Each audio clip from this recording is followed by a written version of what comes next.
What's up, folks? I want to welcome you guys to the NTP Client Attraction Masterclass. My name is Alex McMahon, NTP, and I'm going to be your guide on these next 10 modules, teaching you how to essentially bring in a consistent and predictable stream of new clients on a monthly basis using all the strategies we're going to be going over in these next 10 modules.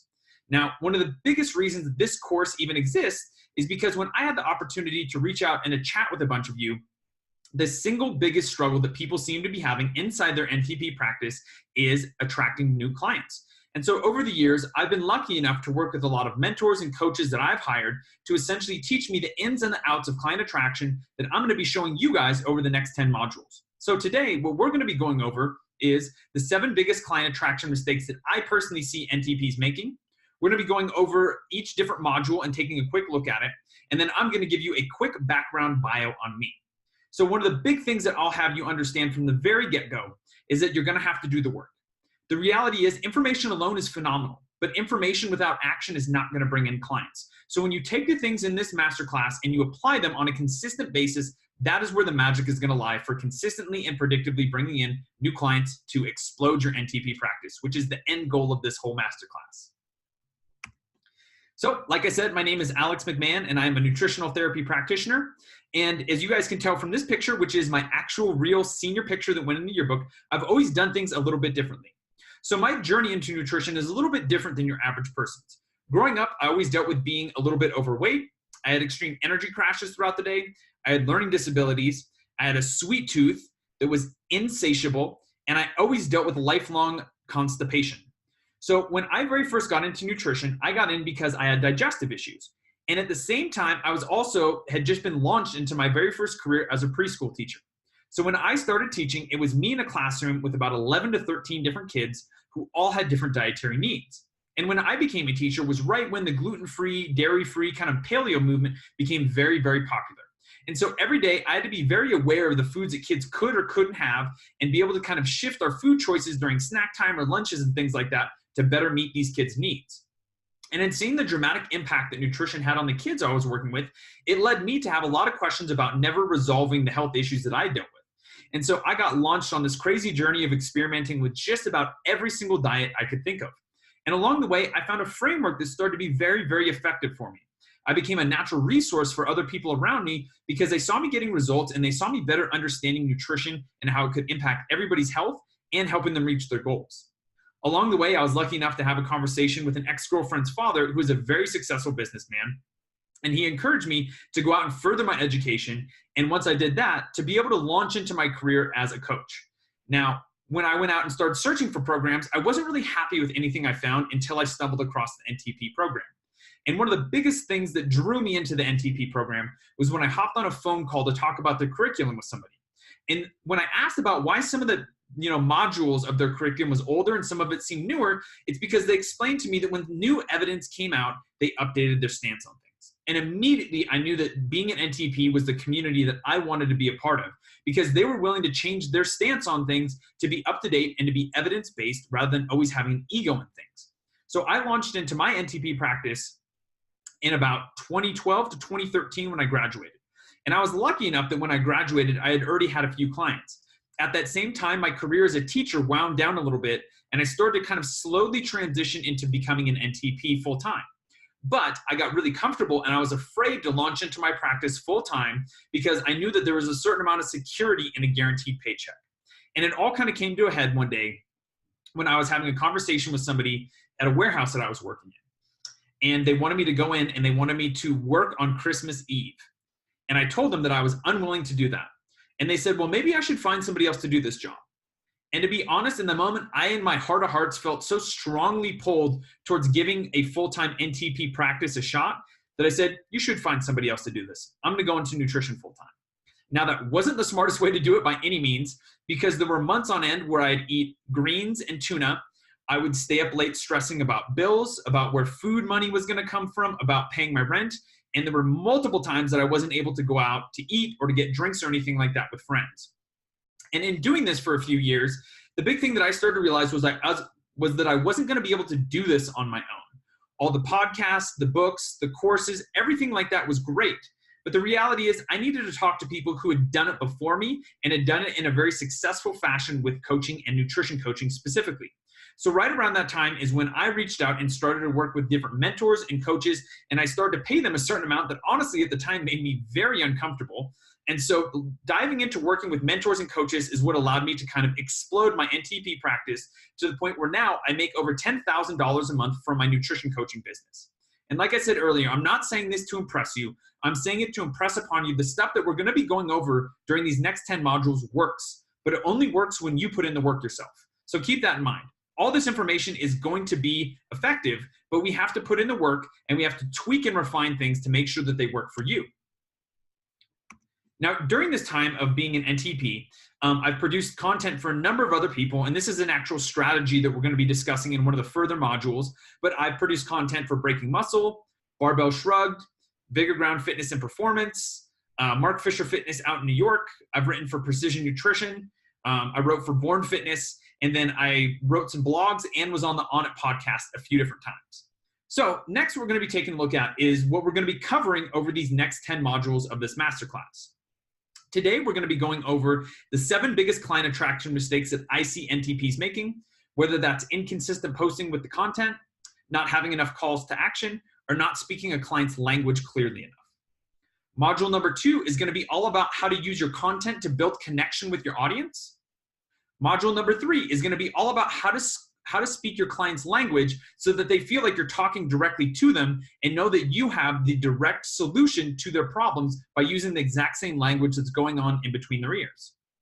Module number 4 is going to be all about finding where your clients are at and then positioning your content, your talks, and whatever else you'd like to produce in front of them so that they see you as the solution to the problem that they're currently struggling with. Module number 5 is going to be all about how to use Instagram to get clients. I myself have a very small following on Instagram. I don't have a lot of people. But what I do is I use content, storytelling, and I speak my client's language very clearly and have calls to action that allows me to predictably and consistently bring in new clients on a monthly basis from Instagram. Next, we're going to be looking at how to use Facebook to get clients. And while the algorithm of Facebook has changed over the years, the reality is that's still where there's a lot of attention. And when you place the right content on Facebook, you can absolutely bring in new clients. Module number 7 is going to be all about how to use free and paid challenges to kind of fill up your pipeline. And then on the back end of challenges, how to convert those people into your one-to-one clients. Module number 8 is going to be all about how to use referrals with your current clients and referral competitions to bring in new clients as well. Module number 9 is going to be something called the reactivation campaign. Now, the reality is a lot of us have a ton of different people and clients who are waiting for us to just ask them to take the next step into becoming a client. And when we do that, and we do it in a very predictable fashion, you'll be able to bring in a lot of clients that you didn't even know were sitting there waiting for you. Module number 10 is the $1,000 call to action. Now, this sounds funny, but this is a singular call to action that I'll use 3 to 4 times throughout the year. I don't want to use it too frequently, otherwise people will kind of get overexposed to it. But this one call to action, when I use it 3 to 4 times per year, brings in a minimum of $1,000 worth of brand new people who want to sign up to become clients. So let's go ahead and launch into the 7 biggest mistakes that I see people making when it comes to client attraction as an NTP. Mistake number 1 is going to be inconsistent posting. Whether that's your email, your blog, or your social media, consistency when it comes to posting is going to be a massive thing for a lot of different people out there. And I can speak specifically to this because I used to not be somebody who posted very consistently. And every single mistake that we're going to talk about today is something that I've 1,000% done myself, so don't feel bad about it. The reality is when we know what the mistakes are, we can go about correcting them, and that's what the whole rest of this masterclass is going to be about. So how frequently and the kind of content that you post can both make a massive impact on your client attraction. Whether it's your social media, your blogs, or your newsletters, consistent content produced on a schedule that makes it predictable for your audience is going to be absolutely key. And the quality and frequency both matter when it comes to content creation. It's not that we're just putting out content that doesn't solve problems. We want to put out content on a frequent basis that's also high quality and helps to solve problems of your ideal client. Inconsistent posting gets inconsistent results. Now, your content needs to almost become a part of your audience's routine, where they need to expect to see your content and they need to know that it's going to be high quality because it's going to deliver value and allow them to solve a problem that they're dealing with. Now, sometimes it can truly just be a case of exposure, where a post or a newsletter or a blog isn't going to be your absolute best, but it's going to cause somebody to reach out and sign up because it's just going to be the right time. They were ready to make a change. They saw your post, it resonated with them. There's a clear call to action, and as a result, they're going to sign up and become a client. I actually had this happen a little bit earlier today. There's a person who's been on my newsletter list for 1 to 2 years. We've had some emails exchanged back and forth, and he responded to a recent email of mine that, in full admittance, was not my best email ever. But he was ready to make a change. It was talking to a pain point he had. I had a clear call to action, and we got on a phone, and he signed up as a brand new client. That's just a case in point perfectly of what we're talking about here, where when you're consistent with your content, you're going to be able to have more at-bats. You're going to be able to kind of deliver that value to somebody, and when they're ready, you're going to be the obvious choice because you've delivered value and they've gotten to know, like, and trust you through the production of your content. One of the ways that you can solve this is by putting posting in your daily calendar. And one of the reasons why I think that this is one of the most powerful ways that you can solve this is because if something's in your calendar, it's going to be much more difficult for you to ignore and to not do. Now, for me personally, every single morning when I sit down to start work, I write my daily newsletter and then I post to social media. And part of the reason why I like that is because when I post first thing in the morning, it's going to mean that it's going to be in somebody's feed for the entire day, and more people are going to be more likely to see that content. As well, I'm a huge fan of actually posting before I consume any other content, so it doesn't influence what I'm trying to put out and what I have in my mind to put into the world in terms of social media or newsletters or anything along those lines. So by putting posting in your calendar, it's going to absolutely put it on your to-do list, and it's going to be way less easy to ignore. Mistake number 2 is not having any calls to action. Calls to action are a massive change that you can make, and we're going to tell you exactly why that is. A call to action is when you tell somebody who's viewing your content exactly what you want them to do next. This can apply to social media, it can apply to your website, or even newsletters as well. And simply having a call to action on your social media posts, your website, can make a massive difference. I know that for me, it started to make a huge difference because not only did people understand exactly what I wanted them to do, but they started to understand that there was a next step. So when people look at your content and they're sitting there, they're, shaking their head yes because they agree with everything. When you give them the next step after you've provided value and you're resonating with them because you're speaking their language, they're going to be much more likely to take action on that and start engaging with your content and probably reach out to become a client. Now, a perfect example of this would actually be an Instagram story that I put out. And it's funny that I'm using this example because it's actually one about me giving away the free resource that everybody else had before they probably signed on to do this course. And I said, I'm coming out with a free resource to help fellow NTPs get and retain more clients. If you're interested, drop me a DM. Clear, simple, to the point.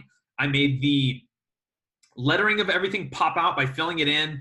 I tagged the NTA, I had hashtag NTP, and I gave people a really clear call to action. Drop me a DM if you're interested in this free ebook that I'm going to be coming out with to help solve the problem of getting and retaining more clients as an NTP. 2 big problems that I know that NTPs deal with is getting clients and retaining clients. And so the ebook helps to provide the solution to that problem, and I give you a very clear call to action of what I want you to do next to get the solution to your problem. This next one is a Facebook post, and I go over some pain points, then I give a solution, then I go over a few more pain points, and then I give a solution in terms of positioning my one-to-one nutrition coaching as a solution. And I say, click the link below if you're tired of being out of shape, not confident, and feel like motivation is a daily uphill battle. So I tell them exactly what it is that my coaching is going to provide the resolution to, and then I tell them exactly what I want them to do, which is to click the link below. And then I have it clear sticking out. I have the brackets around it. I have the link in blue, and then I have the finger pointing to it. So it makes the call to action stick out a little bit. So the person, it's going to catch their attention, and it's going to catch their eye after I've provided the content that provides value. It speaks their language, and it also gives the solution to what the problem is. Next up, we have one inside of a newsletter. And above, I spoke about pain points that they're talking about or that they're feeling and experiencing. Sound familiar? The support, accountability, and finding an approach that works for you and your lifestyle and gets you results. Solution. No, it's not wizardry. A little bit of humor there. It's what you're going to find inside of my famous Evolved coaching program. So I position the problem, then I talk about the solution to the problem, And then I position my coaching as that solution. And then I give a clear call to action of what I'd like them to do. Hit reply and respond with evolved in the subject line, and I'll get you all the details. Next up, this is one from my blog and on my website. So I wrote this as a blog, and it ended up being kind of long. And I realized that most people probably don't want to sit down and read a super long blog, but there's a lot of really good actionable information inside of that blog. So instead, what I decided to do was I made it into a PDF, and I gave it away when the person gives me their email. So I'm providing a solution by giving them all these actionable tips that they can use for their hero nutrition and fitness checklist, and that they can have it as an ebook to read wherever they want. To do that, enter your email address below, and I'll send that right to you. So I have a clear call to action. I have clearly what they're getting, and then I tell them what I'd like them to do next to be able to get the ebook. Next up, we have another example, and this one is from my blog. If you've been stuck for a long time and you tried all the diets without any progress, talking to their pain points, you're tired of feeling uncomfortable in your own skin, you're embarrassed that you lose and gain the same 15 to 20 pounds every few months, you're tired of all the restrictive dieting that ends in a binge after a few weeks, again, talking about their pain points. What if we removed the restriction, you lost that 20 pounds for good, and we started walking around feeling more confident and comfortable in your own skin? The solution, if that sounds good, click here and let's chat. A clear call to action. Click here to get this solution to the problem that you're currently dealing with. So next, let's talk about how to make a strong call to action to get people to actually start engaging with your content. The very first thing is to make them action-oriented. It can't be wishy-washy language. It has to be very clear the action that you want them to take to be able to get the solution to their problem. The very first one would be click here, DM me, comment below. You're telling them exactly what you want them to do next. Use persuasive language and position what you're trying to get them to do as the solution to the problem. If you'll notice in all the previous examples that I gave, I spoke about what the solution to the problem that they're experiencing is, and then right after that, I tell them this is what they need to do to get that solution to their problem. Include strong visuals showing relevant images behind the call to action that helps people imagine themselves using it. Now, you can't really see it, but on my website and in the blogs that I have, and then even in the Instagram posts that I made inside of an Instagram story, you'll see that there's different visuals in there. And if you went to my blog, and you saw all the calls to action that I have images around it that's to get people to, take the action to click on it and things along those lines. So another big thing is you need to create a sense of urgency when it comes to getting them to make a call to action. People will wait for the very last minute to buy. So we need to speed it up with a sense of urgency. I can't tell you the number of challenges that I've run or that my friends have run before, where about 70% of the people who sign up in the very last hour before the challenge ends. People are going to drag their feet and they're going to hesitate to take action unless we create a sense of urgency and let the person know we have a limited number of spots. I can only work with a certain number of people. And when you give them that sense of urgency, they're going to be a lot more likely to take action now, which is exactly what we want them to do. Make the call to action very easy to find on your website or in a post. It should stand out and have larger bold or text or brackets around it or fingers pointing to it. Different things like that are going to make it stand out in the person's eye, so their attention is going to be drawn to it, and then immediately that's going to make them want to take action because it's something that sticks out and it's kind of emboldened in their mind. Also, we're going to be going into way more in-depth call to actions on each one of the specific social media platforms we're covering in the further modules. Mistake number 3, not enough entertainment in your content. Now, I'm not saying this to try to sound like a jerk. I'm not saying this because I don't think your content is good. Your content is probably phenomenal. But the reality is, for a lot of people, when they're on social media, when they're reading websites, when they're scrolling through Facebook or Instagram, they want to be entertained as well as being educated. And you could have the best, most educative posts out there, but if they're not remotely entertaining, you're not going to retain the person's attention long enough to be able to deliver them the value, to be able to get them to execute on the call to action. So people don't always just want to be educated, they want to be entertained too. That's a big thing that we need to keep in mind. And you need to be able to catch and keep someone's attention on a continual basis to be able to get your full message across, to be able to teach them the lesson that they need to know, and then to be able to get them to take action at the very end of the post too. And you can have the best content and the best message on the face of planet Earth, but if it's not entertaining enough, it's not going to catch anybody's attention, and they're not going to be able to get all the way through the post to be able to get through to that call to action that we want them to be able to click on. To do this, when you need to make it entertaining, which is always, we want to make them laugh, cry, or think. Now, very few people in nutrition and health are very funny, and they don't know how to make their audience laugh. Laughter is one of the most powerful emotions that there is out there. And the people who do know how to make their audience laugh and keep them entertained are people who don't ever have to worry about bringing in enough clients. They have plenty of clients at their fingertips because people want to work with them. They've made them feel a specific emotion. And when you can make somebody feel an emotion with your content, then they're going to be much more drawn into your content. They're going to be much more bought into you as a coach for them. Also, not many people in nutrition and health know how to make their audience get emotional. One of the main ways that you can get emotional is by speaking their language to make them laugh, cry, or think. And when you understand your client's struggles, when you understand the solutions to the problem, and then you understand how to speak their language, you'll be able to make them laugh, cry, or think way more easily than you can just speaking in your regular language that you use on a daily basis. Now, to make them think, the really interesting part here is we want to challenge their ideas and their views to help them get better results. Now, it could be that somebody would like to lose weight or they want to feel lighter, but you understand that they're not really after weight loss. They're after feeling confident. They don't need to change their nutrition. They need to change their mindset. And when you can bring that up in a way that challenges their ideas and makes them kind of see your point of view and positions a lot of what you're providing as content as the solution to their problem, then you're going to draw them in and you're going to build that connection with them. One of the best skills that you can have when it comes to getting people to laugh, cry, or to think is storytelling.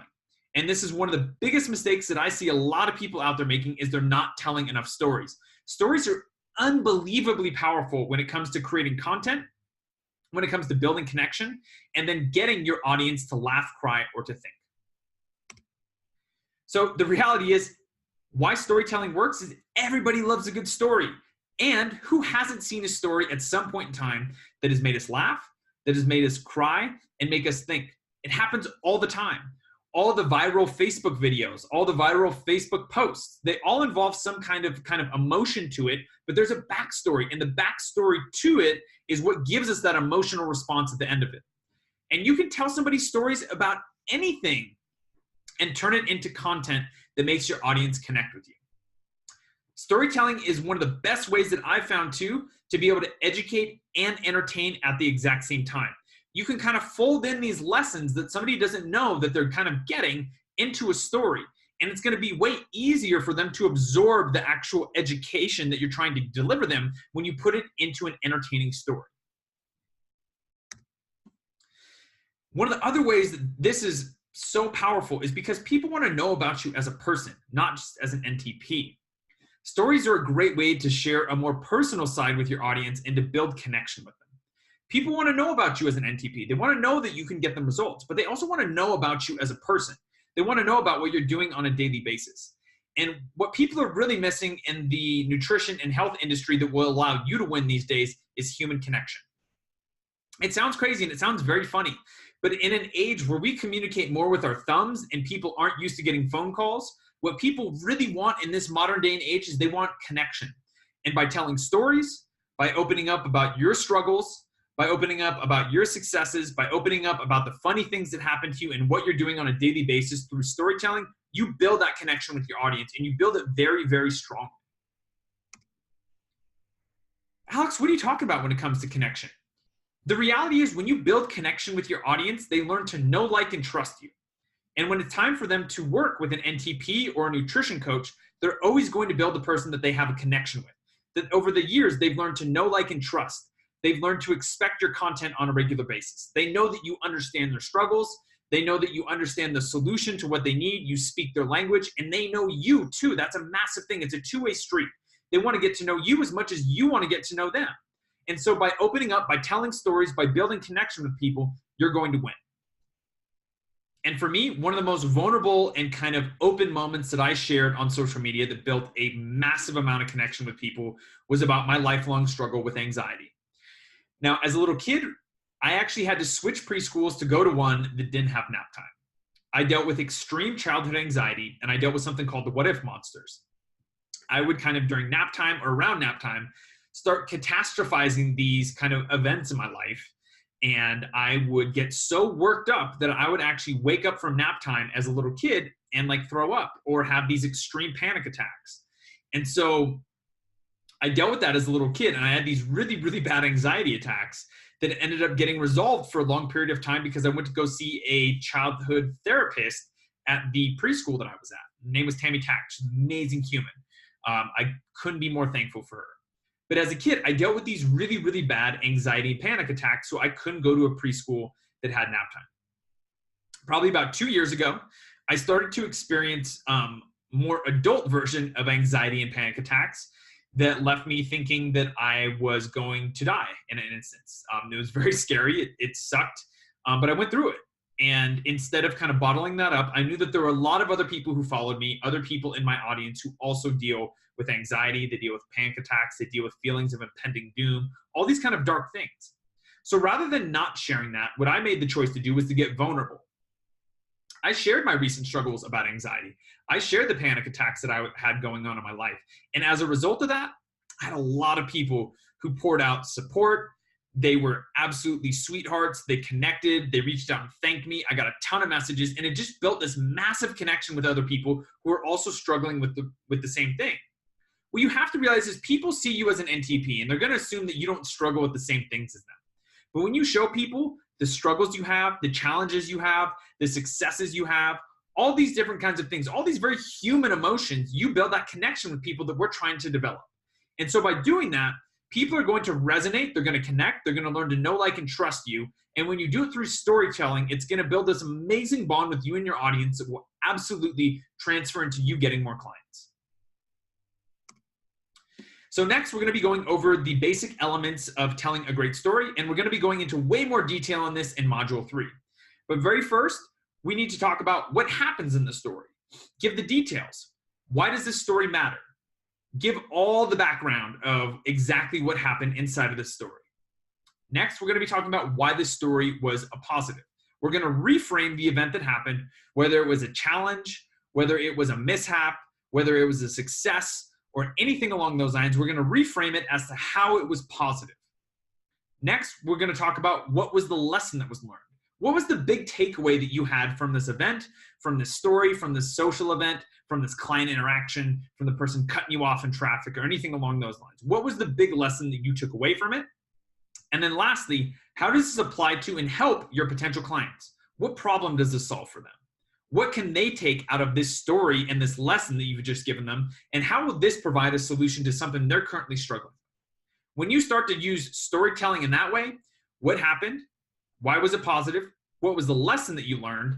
And then how does this apply and help your potential clients? You'll start to notice people will start to engage with your content a lot more. They'll start to raise their hand and say, you know what? I've dealt with that too. Or you know what? That was really helpful because I've been in a similar situation. And that's going to build that connection with them. That's going to build that know, like, and trust factor because they're going to see that you're dealing with things that relate specifically to them. And it's even bolstered to a greater degree when you use their language back to them. They're going to think that you're reading their mind, and they're going to think that you're the guy for them to work with, or gal, because you're speaking their language. You have the solution to what they're struggling with. And that's a really powerful aspect of storytelling that I feel like not a lot of people go over. The awesome thing about stories is that they become your content, and stories are everywhere. Most things that happen to us throughout the day can easily become a story that has a lesson and is applicable to the people that you would like to work with that you have as an audience. And once you realize the powers of stories and how they're everywhere, you're never going to struggle to create content again. I used to write these extremely long blog posts that were super scientific. I would put so much time into these blog posts, and they would never get any engagement from people. When I switched it over and started to tell a lot more stories, when I started to talk about my interactions with clients, my interactions with people at the grocery store, everything like that, I started to get massive engagement. And on top of that, people started to resonate with it way more and to think that I was the person to help them because I was talking about what they were specifically struggling with. Also, some basic areas that you can look to find stories would be, stories with clients, events that you're going to, social events, the challenges that you're having in your life, your successes, your basic interactions with people, All these are stories waiting to be written about or spoken on by you. And you may think, oh, somebody's heard that story a million different times. But the reality is, nobody's ever heard that story told by you. You have a unique spin on it. You have unique details of that story. And on top of that all, your audience wants to hear things from the lens of you. If they're following you, it's because you're saying something of value that they think is worthy of their attention. And when you start telling these stories, they're going to automatically value it more because it's coming from somebody like you that they want to give their attention.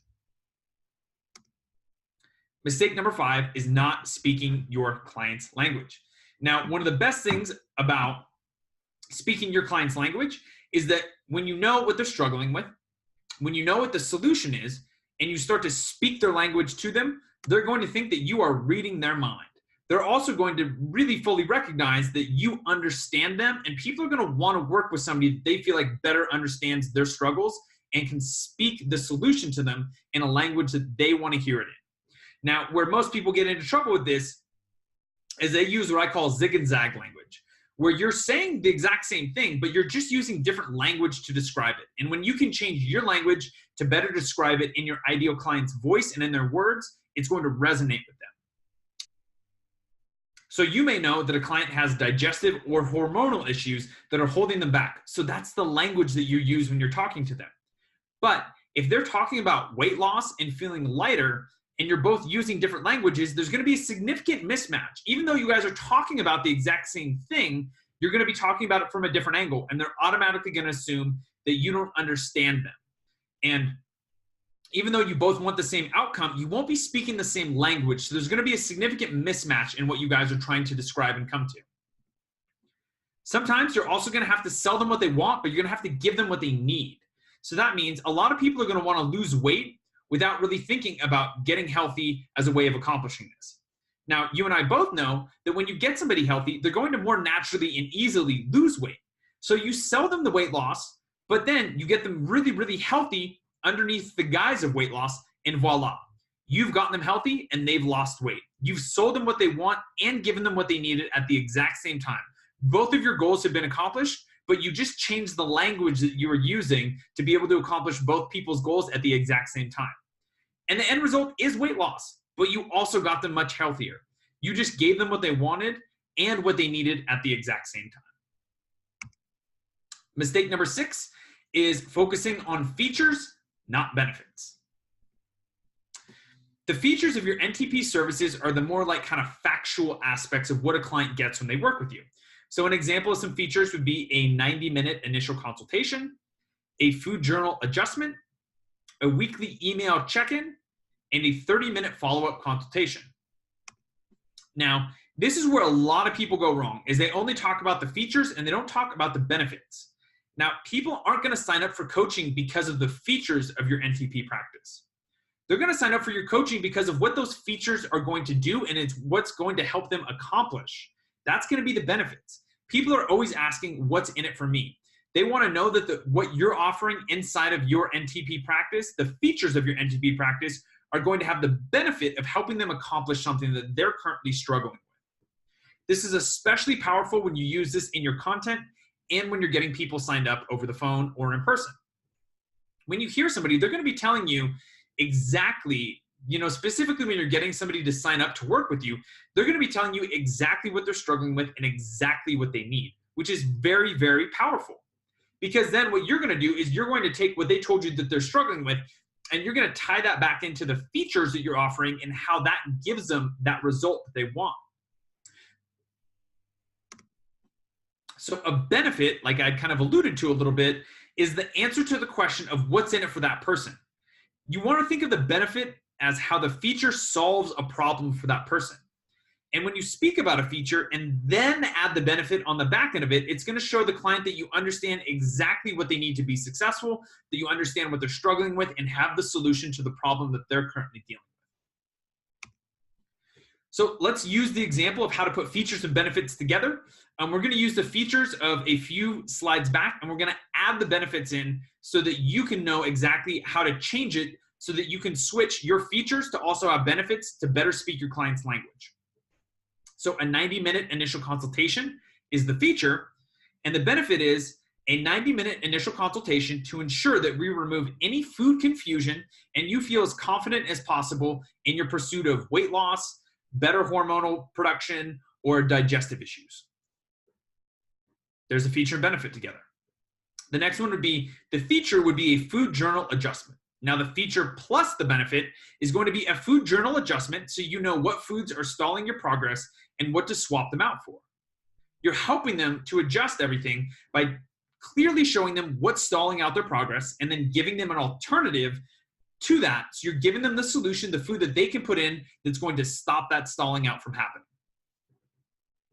A weekly email check-in is going to be the feature. Now the feature plus benefit is going to be a weekly email check-in to make sure that you get the support and accountability you need to keep on track and make any needed changes. Now the big thing is support and accountability are going to be the two biggest things that people are going to struggle with. And when you can provide a solution to support and accountability, and you can show that your NTP services are going to provide that support and the accountability and get the person results, you're going to win. I promise you that. Next up, we have a 30-minute follow-up consultation as the feature, and the feature plus the benefit is going to be a 30-minute follow-up consultation, so you get the support and accountability, again, you need to keep making progress and not plateau. Plateau, very important thing there. A lot of people, they get to a certain point and they plateau and they stall. And immediately they start to become fearful that they're not going to make any more progress, that they're just going to stay there. And so you provide a 30-minute follow-up consultation so you get the support and accountability you need to keep making progress and not plateau. You're providing the solution to the issue that they have continually plateauing when it comes to their nutrition journey. Mistake number 7 is not knowing where to find your ideal client. One of the big things that I see with a lot of NTPs is they get very narrowly focused and they do a few different things, but they may not always see a lot of outside factors that are controlling where their ideal clients are that they don't know about. So there's a lot of clients that are out there waiting for you. And there's a lot of different ways to generate clients as an NTP that we're going to be going over throughout the next few modules. When your focus is too narrow on certain things, it's going to shut off a lot of those opportunities that are wide open and waiting for you. When you think outside of the box, you're going to find a lot of areas where it's less crowded and there's less other people trying to compete for your clients. And it's going to be much easier for you to stand out as an NTP and to actually get clients drawn to you to become one-to-one people you're working with. So where does your ideal client spend time is a really important question to ask yourself. You can even take these slides that I'm going to be providing for you, print these out, and then start writing out where exactly you're going to find each one of your clients in each one of these sections. Where does your client work? Maybe you could go do a lunch and learn there. Where's your client grocery shop? Maybe you could go do a talk or you could host a workshop at that grocery store. Does your client go to a certain gym? Maybe you could partner with them for a challenge. You could go in and do a free seminar or anything along those lines.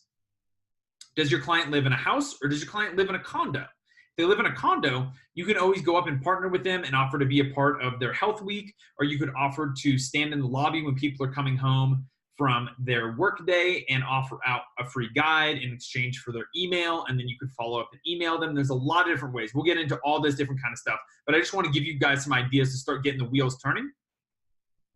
Do they attend certain social gatherings or networking events? And can you go attend those gatherings or be a part of that networking event to go meet those people? What social media platforms are they on? When you know that, you can start posting to that platform and ignore the ones where your clients aren't on, because your chances of getting a client off of a platform where they're never going to be on isn't probably going to be a very effective use of your time. What magazines do they read? Also, what kind of blogs do they read? That way you can start to get your content published and co-created with those magazines or with those blogs so that you get in front of your ideal client on a much more frequent basis. Are there businesses you can partner with that will put you in front of them? So gyms would be a good idea of that, condos, the grocery stores we spoke about, basic places that your clients are going to be shopping at, even outside of grocery stores, is going to be a great way for you to get in front of your client in a place where it may not be as crowded. But when you get into the nitty-gritty of finding out exactly where your client is, then you're going to be able to more effectively position your content and put yourself in the chance of kind of connecting with them so that they become a one-to-one client of yours. So that is going to conclude module number 1, the 7 biggest client attraction mistakes that I see NTPs making. So inconsistent posting, put it in your calendar so that you don't do that. Not using calls to action, put a call to action in every single piece of content that you put out there. Not enough entertainment and content, start telling more stories, start providing things to make them laugh, to cry, or to think. Not telling stories, start telling stories. What happened? Why was it positive? What's the lesson you learned and how does it apply to them? Using mismatched language to talk to your clients. Start figuring out exactly what their pain points are, what their solutions they're looking for are, and start relaying that back to them in their own language. It's going to be a very effective way to make them think that, number 1, you're reading their mind, and number 2, they're going to know that you better understand their struggle and where they're coming from. I want to talk about features and benefits together. One of the biggest things is that when you tell people what the benefits are of your NTP practice, the reality is you're going to start showing them exactly how your service is going to provide that solution they're looking for. The benefits are always going to be what's in it for them. The feature is going to be the factual aspect of what's inside of your NTP practice and what you offer them. The benefit is what they get from that feature to solve the problem they're dealing with. Lastly, we have not getting in front of your ideal client enough. When you know where your ideal client is, when you know what social media platforms they're on, when you know what they're reading, what they're buying, all those different kinds of things, you can position your content, your talks, and yourself in direct pathway of that client so that they have a greater likelihood of getting in contact with you and becoming a client. So that's going to conclude module number 1, and I can't wait to see you guys in module number 2. Take care.